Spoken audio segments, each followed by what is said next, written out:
E7 is an interesting entry for a lot of reasons. As of the making of this review, it is the only title in the series to take place after E6, which feels more significant when you remember that Oath in Felghana, Origin, Memories of Celceta, and the Lacrimosa of Dana have all come out since then. And according to recent news, 9 is going to take place before the Arc of Napishtim as well. Not only that, but E7 is also the first full 3D title. Previous entries have dabbled in 3D, but stayed true to a 2D gameplay format despite the 3D character models or backgrounds used. But the biggest shift is that of the party-based gameplay. After 3 games in the Arc engine, the E series moved on from the gameplay style that had popularized it in modern times. How this all panned out? We'll have to explore Altago and find out in E7.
In E7, Adol and Dogi arrive in Altago by boat shortly after their adventures in E6. The pirate captain they befriended in the previous game is familiar with the area and sees them off before they almost immediately get in trouble with the local guards and are thrown in jail. This gets them an audience with the king of Altago, as Adol has made quite the name for himself over the years, and it's become clear people in the know about world politics are aware of his presence. The king requests for Adol to travel across the country and find the ancient shrines located near the major settlements to figure out what is happening in the country, and it doesn't take long before Adol becomes the chosen one and starts his adventure.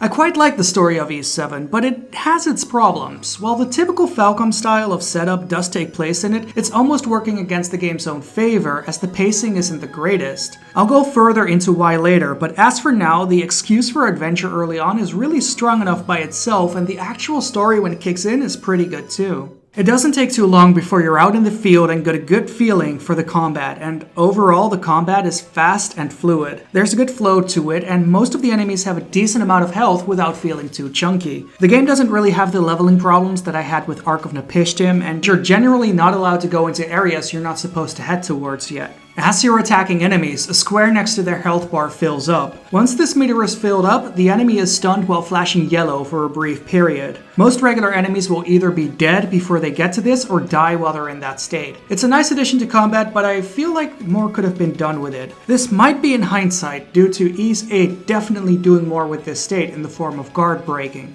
You also get charged attacks by holding down the attack button for a while. These charge up your special meter more upon hitting an enemy and deal more damage than the regular swing, but overall they're mostly useful for charging the meter up so you do special attacks more frequently. Because besides regular attacks, you get a meter for special abilities, with the number next to the ability icons representing the percentage of a full meter they cost to use. Abilities are learned by equipping weapons, with each ability having an experience meter that fills up as you use them. As soon as they reach level 1, you get to keep the ability when you unequip the weapon, kind of like an AP system from various Final Fantasy titles. I'm not the biggest fan of this kind of equipment system, but the money is easy enough to get to and items are spaced out enough, so it isn't too hard to level up every skill at least once before switching to the next weapon tier. Most abilities themselves aren't too important individually, so even if you miss out one or two, it's not too big a deal. Besides all this, you have a big finisher style attack once your yellow meter is full. They're big, flashy, and stop time for their duration for enemies, giving you some free offense in without enemies being able to respond.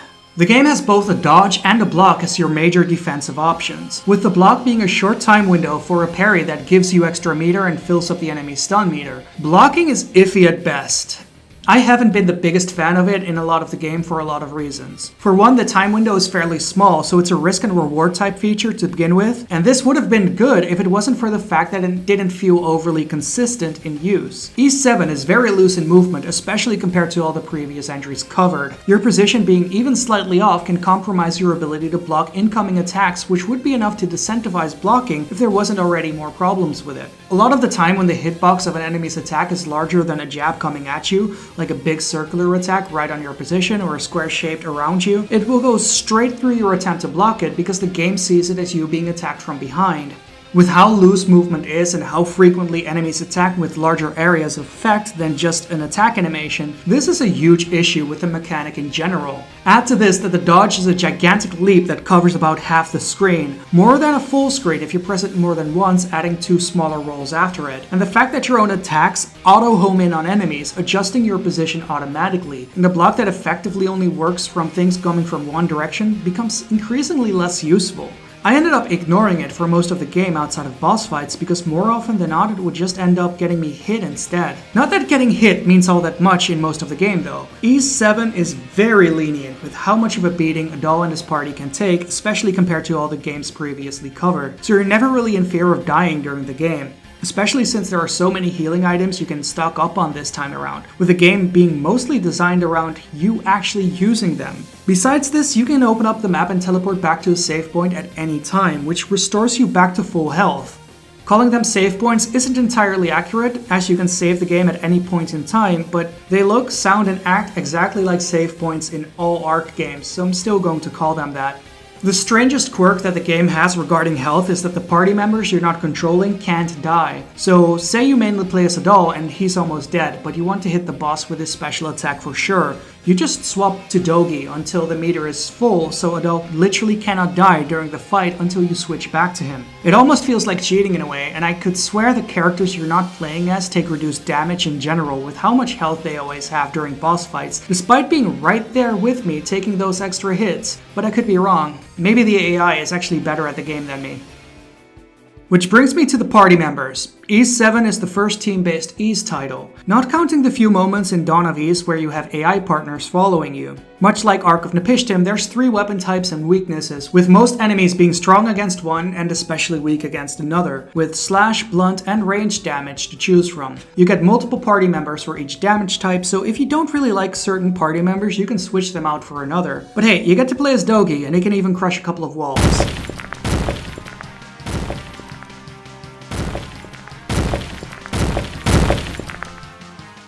Or guys, who I actually really liked back in 6 and was very happy to see again. I like most of the other characters as well, except the ranged characters. Something about how their hit stun works against ranged enemies, which makes it kind of feel like spamming and cheesing them away. I was not a fan of that, but most of the other characters, like the kid with the 2 blades, I really liked. One thing I don't like about E7 is how it handles this when you switch characters. The game moves your position to that of the character that you switch to. So if a character is lagging behind the party and you switch to him, you're now lagging behind instead. Or worse, if you want to switch to an enemy's weakness in the middle of a platforming section and your party member just fell off the platforms, you're now the one off the platforms. Ys 8 did a much better job of this by putting the character you changed to in the player's position rather than the other way around, but again, that's something that's easier to say in hindsight since the developers have clearly learned from their experience.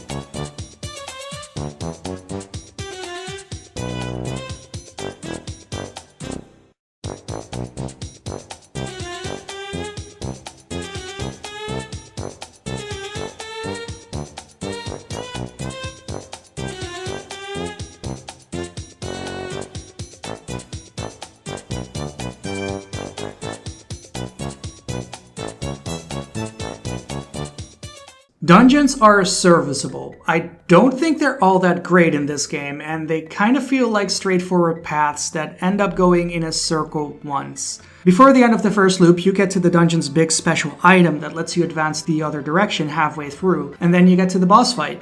About halfway through the trip around the world map, I was kind of tired of the formula they use for dungeons. The areas you go through on the overworld to go from town to town have been put together in way more interesting ways, and I think so much could have been solved if the dungeons didn't all revolve around getting the singular item you then never use again after leaving the dungeon. They're not a slog, they're too short to be a slog. They're just sort of there, and when the loop of getting to a new town, figuring out what is happening there, getting to the dungeon, going through the dungeon, and fighting the boss in the dungeon has so much emphasis on the last two parts as the rest builds up to them, it's a letdown when these two parts don't live up to the rest of it. Boss fights, much like the dungeon, are kind of just there. They're just big enemies with lots of health. What Ys 7 sacrificed in changes for the new team combat, tight and precise controls, they're what ends up hurting the boss fights the most. The majority of them don't have interesting mechanics of their own, and there aren't any patterns to really react to or learn until the end of the game. You wail away at the bosses until you can do your big special, and then you wail away at them again. With the amount of health they have, you're incentivized to heal up during these fights because while they don't hit too hard, these fights can go on for way too long. To offset some of my complaints just now, I want to bring up some things that I absolutely love about Ys 7. I absolutely adore Adol's character design, both in the art and the game itself. Often enough I see people complain about the game looking cheap because it's a 3D PSP title, but I think that with the low amount of processing power they were working with, they delivered gold. The low poly designs for the characters are pretty good and have a lot of charm to them, definitely playing to the strengths of a simplified look with them. The bosses look really great as well, and it's such a shame that they're not that interesting to fight because I really like the designs behind them. The soundtrack is phenomenal. There are so many good tracks, and even as I started to feel the game drag on, the music never overstayed its welcome. Which brings me to what's probably my biggest criticism of Ys 7. The game drags on. A lot. After you complete your trek around the world map, visiting the shrines of the dragons everywhere and proving your worth as the dragon warrior, you earn the right to go around the world map and prove your worth as the dragon warrior at the shrines again.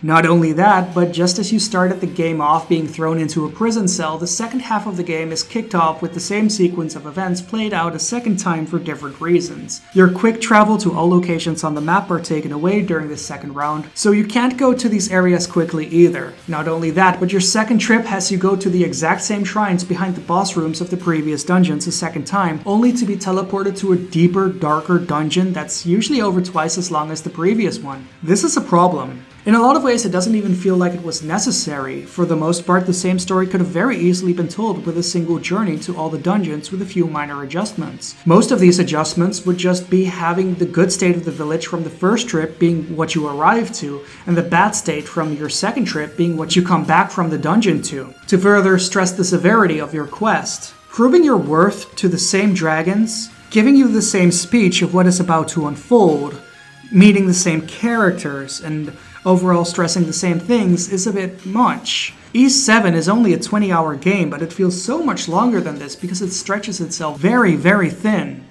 And in this sense, it reminds me a lot of Ys 5, Lost Kevin, Kingdom of Sand, where most of the first half of the game didn't really matter until you entered the portal to a lost town and get introduced to the actual story of the game. Ys 5 was also an awkward transitional game to a new gameplay style, though it was a lot more awkward than this one at least. It's not helping that the way that Adol gets himself in trouble with local guards before being recruited by the local authorities and becoming the chosen one to deal with the situation as the area is naturally eroded by a cataclysmic event is very much identical between the two. What is it with Afrika and this stuff?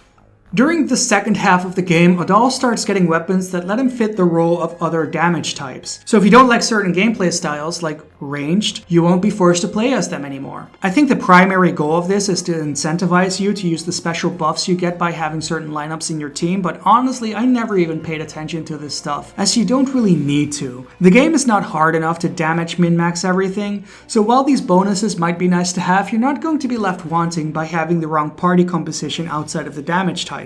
The secondary goal is likely to give some more variety to Adol's movement, as his basic attacks are changed between the weapon types. During this part of the game, a lot of the shrines you clear start powering up your finishing moves for you and your party. I think this is mostly to compensate for the fact that a lot of your late game special attacks start freezing the screen upon using them too. The amount of times you can freeze time to wail on enemies before bashing them some more as they're stunned feels like cheating too often. Though the health values get padded severely towards the end of the game to compensate for this. It ends up taking the momentum out of the combat in a lot of ways, and I'm not sure how to feel about this in conjunction with the game already starting to feel like it's dragging on its feet during that second half. There's also a crafting system in place. It's there from the start of the game, but it doesn't really rise to prominence until later, when you can craft especially good gear and items compared to buying them in the store. Enemies drop materials if you kill them, and there's tons of gathering spots. It's not as in-depth or involved as it becomes in Ys 8, but Ys 8 ended up removing money entirely, only allowing you to craft, so it's to be expected. I wanted to bring up that the AI was a lot smarter than I expected, being more helpful, trying to help get items when enemies drop them, as well as helping to gather, but there are so many moments in which the AI is absolutely special when you're trying to gather and they just don't help. And they just stand there, or they keep trying to run to an enemy and come running back without really doing anything. In fact, the AI is very special in a lot of situations. The AI is just special.